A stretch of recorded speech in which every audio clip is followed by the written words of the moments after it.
నమస్తే, welcome to HMTV to the point. నేను శిరీష.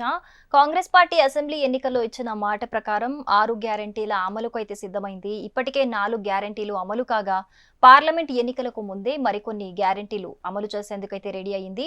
అందులో భాగంగా పేదలు సొంత స్థలంలో ఇల్లు కట్టుకునేందుకు 5 లక్షల ఆర్థిక సాయం అందించే ఇందిరమ్మ ఇళ్ల పథకానికి సీఎం రేవంత్ రెడ్డి శ్రీకారం చుట్టారు. ప్రజా పాలనలో దరఖాస్తు చేసుకున్న వారిలో అర్హులకు ఇందిరమ్మ ఇళ్ల నిర్మాణానికి సాయం అందించనుంది. ఇక దశల వారీగా రాష్ట్రంలో ఇల్లు లేని నిరుపేద అర్హులందరికీ ఈ పథకం వర్తింపజేయనున్నట్లు ప్రభుత్వం ఇప్పటికే ప్రకటించింది.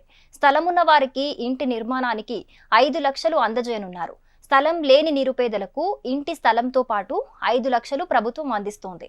సొంత స్థలంలో ఇల్లు కట్టుకునే వారికి ఉపయోగపడేలా వివిధ రకాల ఇంటి నమూనాలు, డిజైన్లను ప్రభుత్వం ఇప్పటికే రూపొందించింది. తప్పనిసరిగా ఒక వంటగది, టాయిలెట్ ఉండేలా కొత్త ఇంటి నిర్మాణ నమూనాలను తీర్చిదిద్దారు.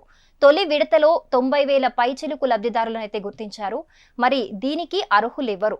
లబ్ధిదారుడు విధిగా దారిద్ర్య రేఖకు దిగువన ఉన్నవారైతే ఉండాలి. లబ్ధిదారుడి ఎంపిక అయితే రేషన్ కార్డు ఆధారంగా ఉంటుంది. లబ్ధిదారుడికి సొంతగా ఖాళీ స్థలం ఉండాలి, లేదా ప్రభుత్వం ఇచ్చిన స్థలమైనా ఉండాలి. గుడిసె, గడ్డితో పైకప్పును నిర్మించిన ఇల్లు, మట్టి గోడలతో నిర్మించిన తాత్కాలిక ఇల్లున్న వారు కూడా పథకానికి అర్హులే. అద్దె ఇంట్లో ఉంటున్న లబ్ధిదారులు కూడా అర్హులే. వివాహమైన ఉమ్మడి కుటుంబంలో ఉంటున్న లబ్ధిదారుడిగా ఎంపిక చేస్తారు. అంటే వివాహమై ఉమ్మడి కుటుంబంలో ఉంటున్నా కూడా వారు అర్హులే. సింగిల్ ఉమెన్, వితంతు మహిళలు కూడా లబ్ధిదారులే. లబ్ధిదారుడు గ్రామం లేదా మున్సిపాలిటీ పరిధి వారై ఉండాలి. లబ్ధిదారుల ఎంపిక విధానం ఎలా ఉంటుంది అనేది అయితే ఇప్పుడు చూద్దాం. ఇందిరమ్మ ఇంటిని పేద మహిళల పేరు మీదే మంజూరు చేస్తారు. గ్రామ వార్డు సభల్లో ఆమోదం పొందిన తరువాతే లబ్ధిదారులను కలెక్టర్ సెలెక్ట్ చేస్తారు. లబ్ధిదారుల జాబితాను ముందుగా గ్రామ సభలో ప్రదర్శించాక సమీక్షించి ఆ తర్వాత ఫైనల్ చేస్తారు. జిల్లా ఇన్ఛార్జ్ మంత్రిని సంప్రదించి జిల్లా కలెక్టర్ ఇంటిని మంజూరు చేస్తారు. జిల్లాలో కలెక్టర్, గ్రేటర్ హైదరాబాద్ లో కమిషనర్ ఎంపిక చేసిన బృందాలు లబ్ధిదారుల అర్హతలను క్షేత్రస్థాయిలో పరిశీలిస్తాయి. 400 చదరపు అడుగుల్లో ఇంటి నిర్మాణం చేపట్టాలి. కిచెన్, బాత్రూమ్ ప్రత్యేకంగా ఉండాలి.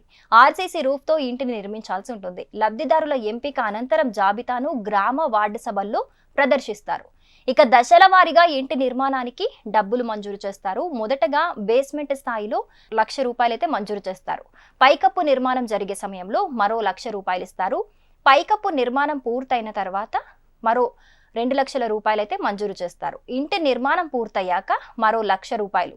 ఇలా 5 లక్షలు లబ్ధిదారుల బ్యాంకు ఖాతాల్లో జమ చేయనున్నారు. For more interesting videos stay tuned to HMTV digital.